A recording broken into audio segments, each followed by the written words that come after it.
Welcome to the channel. My name is Saul, the creator of the Summoner's Nexus TCG. It is an indie digital trading card game that I've been working on for the last 3 odd years that is getting ready to be ready to share. And so in the lead up to that, I have been trying to teach people more about the game and what has gone into making it. What I have in my hands is a work in progress build of the game. I'm going to teach you about the Wandering subset today, the first subset that was ever added into the game. Subscribe to the channel for more updates on the game as development continues. Join our Discord community to find out how, when, and where you can play, and leave a like because it really helps the video out. So the Wandering subset, I'll just give you some general notes about it before we get right in.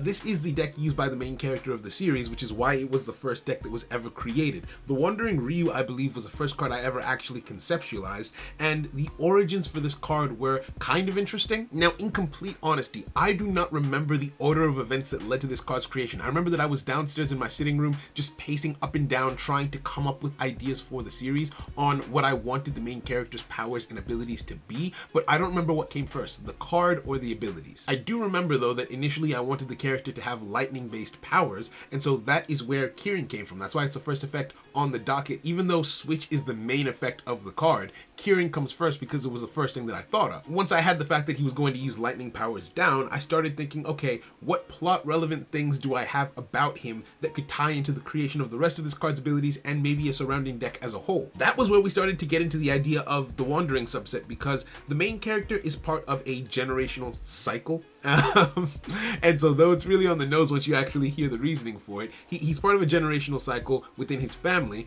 and his destiny, as it were, is to break a worldwide cycle that has been going on for generations. And so when I started thinking about cyclical structures, the zodiac circle came to mind, specifically the Chinese zodiac that breaks up time into specific phases based on specific animals. And so with the dragon being the coolest out of those, I went with the dragon for the first, and then I built the abilities of the other cards around the rest of the animals in that cycle. Now, I called them the Wandering subset because I wanted them to be nomadic in a sense. The main character's father travels the world to find them, and the main character also has to do a lot of traveling himself, and it's about finding your identity and becoming who you are. Those are some of the main themes of the story, so that's where they got their name from. Effectively being lost until you find out who you are and what your purpose is. So with that general preamble of the deck done, another core inspiration for this deck was actually the Bujin archetype in Yu-Gi-Oh! Now, for those of you who don't know, I used to create content for Yu-Gi-Oh! Duel Links and also Yu-Gi-Oh! Master Duel. And my favorite deck in the whole wide world, the first deck I ever properly built as an archetype, was the Bujin deck.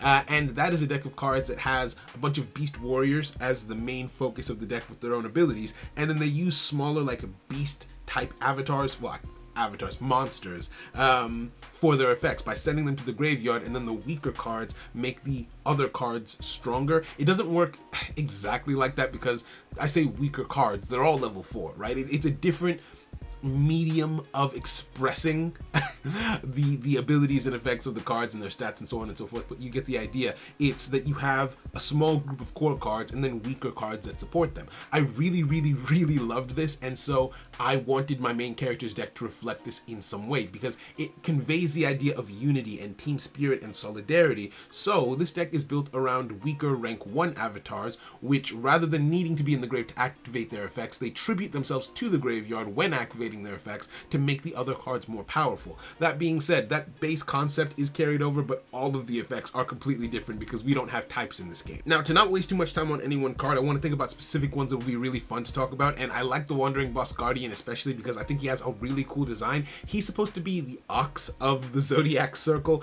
but he's an ox spirit that is trapped in a stone golem, which is the concept that I went with for its design. And the reason for that is because initially when I was making this game, it was going to be a 3D card game. And so to save on costs, I looked for 3D assets on the Unity Asset Store. I licensed them, and I had cards based on those assets. But that I couldn't find anything that was good for an ox or that I really wanted to use for an ox, and so I decided to pivot a little bit and go this route. I found an asset that looked sort of like this, and I made the card based on that. And when we stopped using the assets, I still liked the design so much that I just kept it, and so this is the Wandering Boss Guardian. You've also got the Wandering Wukong, who is obviously based on Sun Wukong. He was one of the first cards that I found reference art for because I knew exactly what I wanted him to look like, because it's how could you go wrong with that? So his abilities are Monkey King and Wukong Staff, so anything that is a reference to Wukong in myth, this card is also a reference to, like, for example, Goku, Kakarot. Like, it is just the fact that I love that story and that mythos, and I knew that I wanted, once I saw that there was a monkey in the Zodiac Circle, I knew that I wanted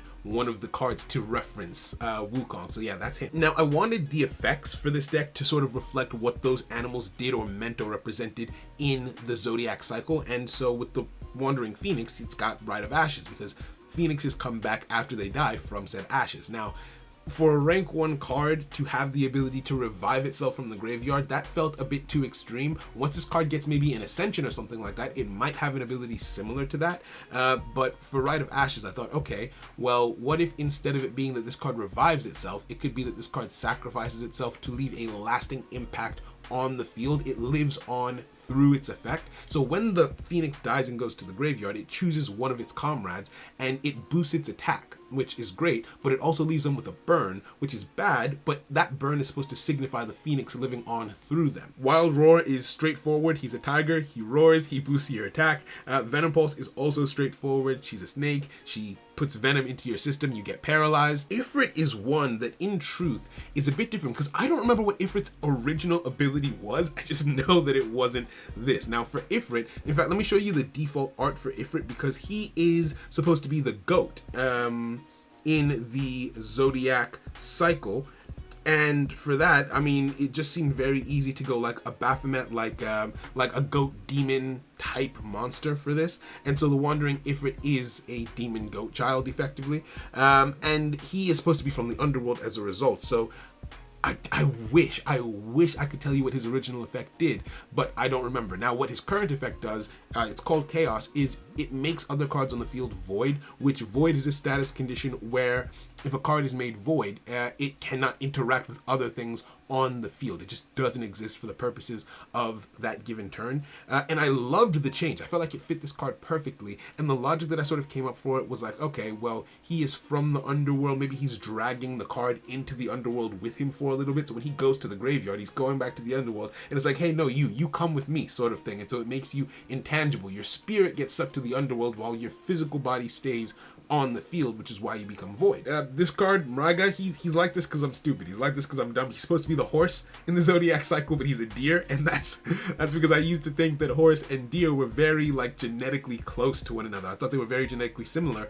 They're not, like, at all. They just look kind of the same, apparently, for whatever reason. I think God did that, so he's just wrong. But I kept him because I thought the design was really, really cool. And his ability is Trojan Assault, which it just fortifies him, which means that when he sees another card on the field get sent to the graveyard to activate its effect, he becomes fortified, he becomes stronger. And it was sort of supposed to be like a thing of a deer in headlights, where if a deer gets caught in headlights, okay, he's gonna freeze for a second, he's gonna become all rigid and sturdy. And like, it didn't make sense, but also I just thought it would be cool. Like this one, I tried to do a logic thing for it in my head. Like, oh yeah, when a deer gets like caught in headlights, yeah, he freezes, but he freezes and he's really heavy. Like if you hit a deer with your car, yes, the deer will probably die, but your car is gonna like bend around it to an extent. And so that's why I went with it becoming fortified when it sees something bad happen. Wukong Staff allows the card to attack anything on the field because it's a reference to the power pole from Dragon Ball, where he can extend his staff to attack anyone and just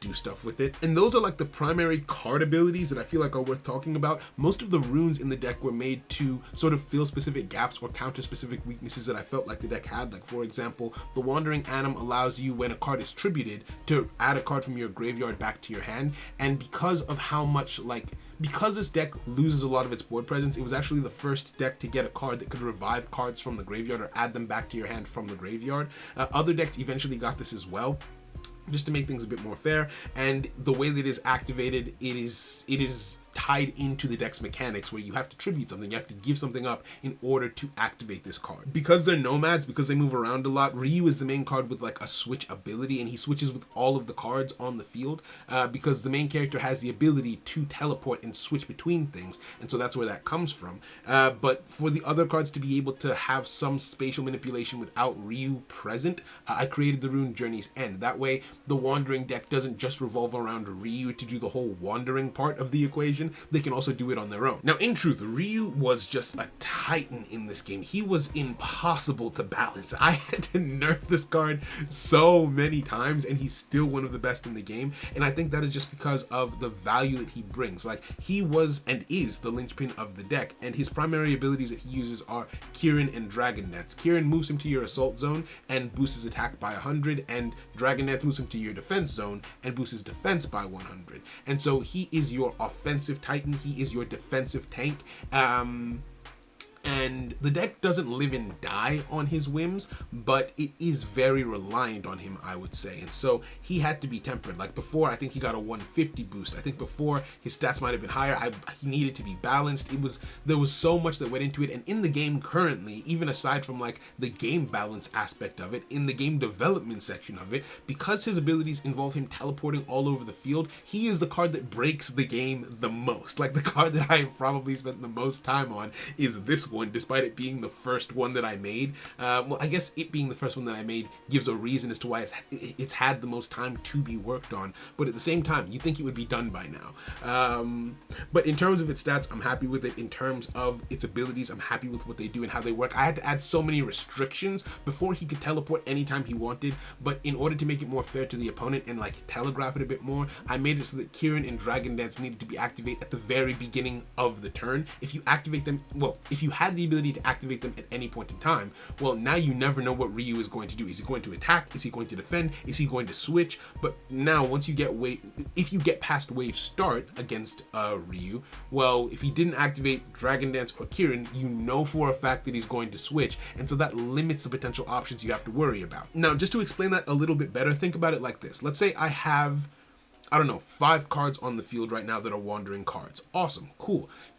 Ryu is one of them, and if I have to worry about Ryu, that means I have to worry about the 5 potential cards he could switch with, which means I can't really make a strategy to counter you. Now, if you add Dragon Dance and Kieran on top of that, there are now 7 potential options for Ryu to do something at any point in the turn that I just won't be able to react to. So we limited those 2 options, and now it's just the ability to switch. And if you don't use those 2 options, it telegraphs to the opponent that you are going to switch. So there's more transparency there. But yeah, that is the Wandering subset. My favorite deck in the game, or at least it was for a long time. Now I really do enjoy the Forest Guard subset and the Ancient Beasts, but and the Gladiators. I like a lot of these decks, so but this deck is definitely still up there, and it's still very, very strong, so I'm excited for you guys to get a chance to play it. Thank you very much for listening to my explanation. If you enjoyed this video, leave a like, helps us out, helps us to spread it to more people. Subscribe so you can get updates on development as it continues. Join our community link below in the Discord, and have a wonderful day. Take care.